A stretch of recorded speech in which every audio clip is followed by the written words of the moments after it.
샬롬, 이동춘 목사입니다. 오늘도 여러분의 삶이 주님의 평안으로 가득하시길 기원하며 하나님의 말씀을 나누겠습니다. 오늘 주시는 말씀은 하박국 3장 16절에서부터 19절의 말씀입니다. 내가 들었으므로 내 창자가 흔들렸고 그 목소리로 말미암아 내 입술이 떨렸도다. 무리가 우리를 치러 올라오는 환난 날을 내가 기다림으로 썩이는 것이 내 뼈에 들어왔으며 내 몸은 내 처소에서 떨리는도다. 비록 무화과 나무가 무성하지 못하며 포도나무에 열매가 없으며 감람나무에 소출이 없으며 밭에 먹을 것이 없으며 우리의 양이 없으며 외양간에 소가 없을지라도 나는 여호와로 말미암아 즐거워하며 나의 구원의 하나님으로 말미암아 기뻐하리로다. 주 여호와는 나의 힘이시라. 나의 발을 사슴과 같게 하사 나를 나의 높은 곳으로 다니게 하시리로다. 이 노래는 지휘하는 사람을 위하여 내 수금에 맞춘 것이니라. 아멘. 하박국 3장 16절로부터 19절 말씀을 본문으로 하나님은 더디지 않으십니다 라는 제목으로 말씀을 나누도록 하겠습니다. 하박국은 유대 선지자였습니다. 그에게 하나님의 말씀이 임한 것은 BC 612년에서 605년경으로 여호야김 왕 시대였습니다. 그 시대는 종교적으로 도덕적으로 심각하게 타락한 시대였습니다. 왕은 불의와 부정과 폐역을 자행했고 정치 지도자들은 착취와 겁탈을 일삼았습니다. 이러한 악의 현실에 백성들은 고통을 당했고 하박국은 하나님을 향해 절규했습니다. 1장 2절로부터 4절입니다.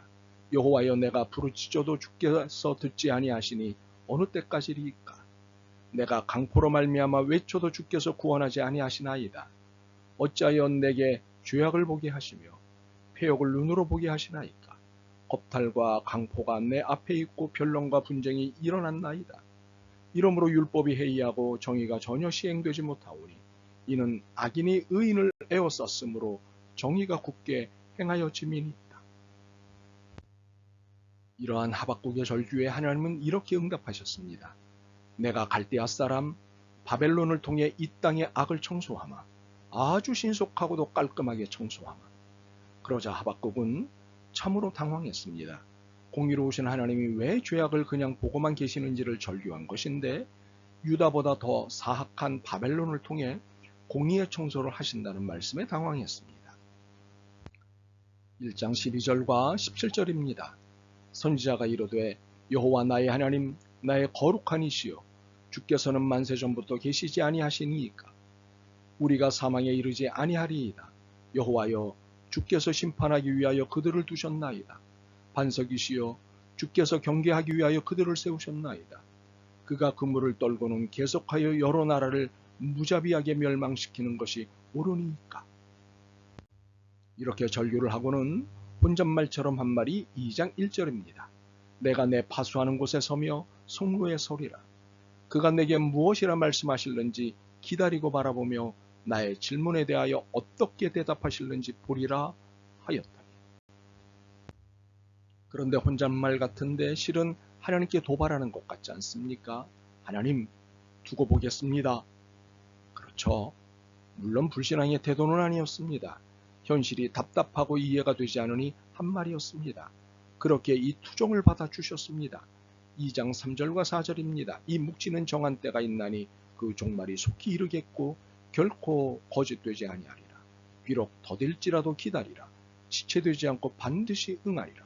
보라, 그의 마음은 교만하며 그 속에서 정직하지 못하나 의인은 그의 믿음으로 말미암아 살리라. 무슨 말씀인가요? 비록 더디게 느껴질지라도 기다리면 반드시 악이 소멸되는 것을 볼 것이라고 다독이신 것입니다. 그리고 여기에 큰 위로를 얹어주셨습니다. 의인은 그의 믿음으로 말미암아 살리라. 하박국의 태도는 도발적인 것 같았는데 하나님은 도발이 아닌 절규로 읽으셨습니다. 그렇습니다. 하나님은 우리가 불신앙으로 도발하는지 신앙으로 절규하는지 다 아십니다. 하나님은 진심을 아십니다. 이렇게 하박국의 절규를 위로하신 후 유다와 바벨론의 문제를 낱낱이 알고 계심을 확인시켜 주십니다. 억울함을 당한 백성들의 절규를 다 알고 계신다고 확인시켜 주십니다. 2장 11절입니다. 담에서 돌이 부르짖고 집에서 들보가 응답하리라. 이러한 절규에 대해 결코 잠잠하지 않으실 것을 선언하십니다. 그리고 이들의 죄악을 어떻게 처리하실지도 설명하십니다. 그리고 2장 14절과 20절을 말씀하십니다. 이는 물이 바다를 덮은 같이 여호와의 영광을 인정하는 것이 세상에 가득함이니라. 오직 여호와는 그 성전에 계시니 온 땅은 그 앞에서 잠잠할지니라 하시니라. 무슨 말씀인가요? 모든 것이 다 내 손에 있다. 그러니 속상하지만 조금만 더 참고 기다리라 는 말씀입니다. 바로 이 용기와 위로의 말씀에 하박국이 반응한 것이 3장의 내용입니다. 당장 2절의 반응이 놀랐습니다. 여호와여, 내가 주께 대한 소문을 듣고 놀랐나이다. 여호와여, 주는 주의 일을 이 수년 내에 부응하게 하옵소서. 이 수년 내에 나타내시옵소서. 진노 중에라도 긍휼을 잊지 마옵소서. 이제 우리는 조급하던 하박국이 변한 것을 볼 수 있습니다. 참지 못하고 절규하던 하박국이 하나님의 일을 수년이라도 기다리겠다며 태도를 전환한 것입니다. 반드시 구원하시는 하나님을 확신하고는 이렇게 달라진 것입니다. 이를 16절이 잘 설명합니다. 내가 들었으므로 내 창자가 흔들렸고 그 목소리로 말미암아 내 입술이 떨렸도다. 무리가 우리를 치러 올라오는 환난 날을 내가 기다림으로 썩이는 것이 내 뼈에 들어왔으며 내 몸은 내 처소에서 떨리는도다. 바벨론이 유다를 치러 올라오는 날이 두렵지만 그날을 오히려 기다리겠다는 것입니다. 그런데 이 기다림의 이유가 놀랍습니다. 바벨론이 유다를 치면 바로 하나님이 바벨론을 치신다고 하셨기 때문입니다. 그러므로 이 기다림은 그날을 기다림이 아니라 하나님을 기다림입니다. 그날은 두렵지만 하나님은 구원이시기 때문입니다. 이를 17절과 18절을 통해 확인할 수 있습니다. 비록 무화과 나무가 무성하지 못하며 포도나무에 열매가 없으며 감람나무에 소출이 없으며 밭에 먹을 것이 없으며 우리의 양이 없으며 외양간에 소가 없을지라도 나는 여호와로 말미암아 즐거워하며 나의 구원의 하나님으로 말미암아 기뻐하리로다. 그런데 없는데 즐거워한다? 상식적으로는 이해하기 어려운 태도입니다. 그러나 하박국이 달라진 것입니다. 나는 여호와로 말미암아 즐거워하며 나의 구원의 하나님으로 말미암아 기뻐하리로다. 상황은 어렵지만 상황을 지배하시는 하나님, 현실은 고통스럽지만 현실을 구원하시는 하나님을 확신하고 난 후 하박국은 달라졌습니다. 그래서 상황과 현실에 주눅들지 않았습니다. 오히려 하나님으로 말미암아 기뻐한다고 고백할 수 있었습니다. 이유가 분명해졌기 때문입니다. 사실상 모든 상황은 우리가 자초한 일입니다. 그렇게 누구를 원망할 일이 아닙니다. 반성이 바른 자세입니다. 그럼에도 이 현실이 어려운 것은 사실이고 상황은 고통스럽습니다. 그렇지만 견디고 기다려야 이 현실과 상황은 끝납니다. 더욱이 하나님의 교훈이 끝나야 이 고통의 상황은 끝날 수 있습니다. 두렵지만 사실입니다. 그렇지만 이것은 우리를 성화시키시는 하나님의 작업이십니다. 그러므로 우리의 반응은 3장 19절의 고백과 동일해야 합니다. 주 여호와는 나의 힘이시라. 나의 발을 사슴과 같게 하사 나를 나의 높은 곳으로 다니게 하시리로다. 지금은 힘이 빠져 주저앉아 있을 수도 있습니다. 지금은 의욕이 사라져 사슴이 아니라 달팽이의 움직임도 귀찮을 수 있습니다. 그런데 지금이 끝이 아니라면 어떻게 하시겠습니까?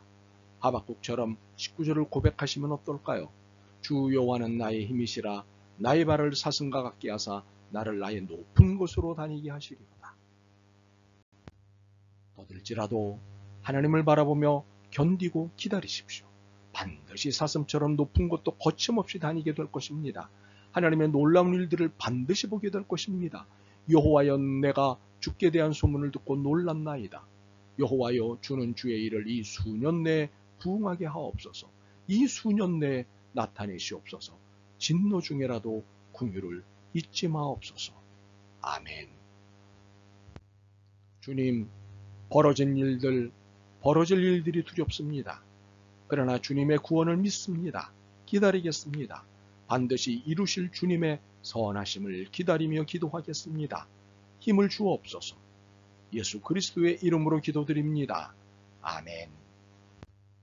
오늘도 여러분의 믿음과 삶을 응원합니다. 사랑합니다.